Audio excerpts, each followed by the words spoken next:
జై తెలంగాణ కారు గుర్తుకే కాచాని మేడానికి గుర్తుంచుకో మిర్యాలగూడ మున్సిపల్ ఎన్నికల్లో 33వ వార్డు అభ్యర్థిగా బంటు కాత్యాయన గారైన మా అత్తయ్య గారు ఈసారి పోటీ చేస్తున్నారు. గత 20 సంవత్సరాలుగా మా మామయ్య ప్రజాసేవలో ఉన్నారు. అదే విధంగా మా మామయ్యతో సమానంగా మా అత్తయ్య కూడా అందుబాటులో ఉండి ఎవరికైనా ఏమైనా సమస్యలు ఉన్నా కూడా డ్రైనేజ్ సమస్యలు అవ్వచ్చు, రోడ్డు సమస్యలు అవ్వచ్చు, వివిధ ఇంకా వేరే ఏమైనా సమస్యలు ఉన్నా కూడా తను అందుబాటులో ఉండి అండదండగా ఉండి చూసుకుంటారని హామీ ఇస్తున్నాము.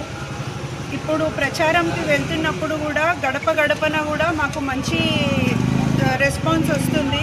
ఇన్ని సంవత్సరాలుగా మామయ్య అందరికీ చేసిన విషయాలు గుర్తు చేసుకుంటున్నారు.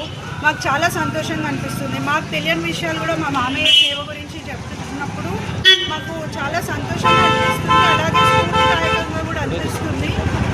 దాంతో పాటుగా మేము ఇంకొంచెం బాధ్యతగా, మేము ఇంకొంచెం నిబద్ధతగా ఉండాలి అనే విషయం కూడా గుర్తు చేస్తున్నట్టుగా అనిపిస్తుంది. అదేవిధంగా వాటిలో కొన్ని అవసరాలు మాకు చెప్పడం జరిగింది.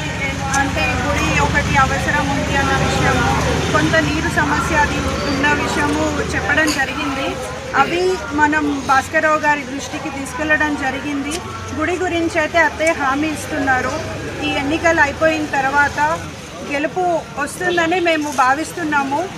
అత్యధిక మెజారిటీతో మీరందరూ మమ్మల్ని బలపరిచి గెలిపిస్తారని ఆశిస్తూ, అది జరిగిన వెంటనే అత్తయ్య గుడికి ఒక స్థలం, మీరందరూ ఏదైతే స్థలం చూపిస్తారో ఆ స్థలం మాట్లాడి మరిన్ని దాతలను ముందుకు తీసుకొచ్చి మన రామ్నగర్కి ఒక మంచి దేవాలయం ఏర్పాటు చేసుకొని, ఇంకా కొన్ని మేము అంటే కొన్ని గోల్స్ లాగా పెట్టుకొని ఇంకొంచెం అభివృద్ధి మా అంటే మాకు కుదిరినంత శక్తితో మేము చేయాలని మేము అనుకుంటున్నాము. కాబట్టి మీ అందరి సహాయం మాకు అవసరం ఉంది.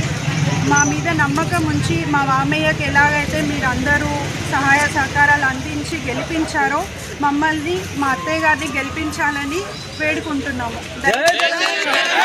3వ వార్డుగా నేను బలపరిచిన బంటు కాత్యాయని బీఆర్ఎస్ పార్టీ నుండి నాకు తప్పకుండా ఈ వార్డు నుంచి అంతకుముందు నా కుటుంబాన్ని నన్ను గెలిపించారు.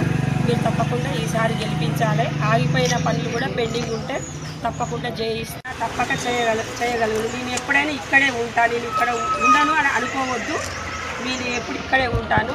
తప్పకుండా గెలిపించాలని కోరుతున్నాను. జై తెలంగాణ.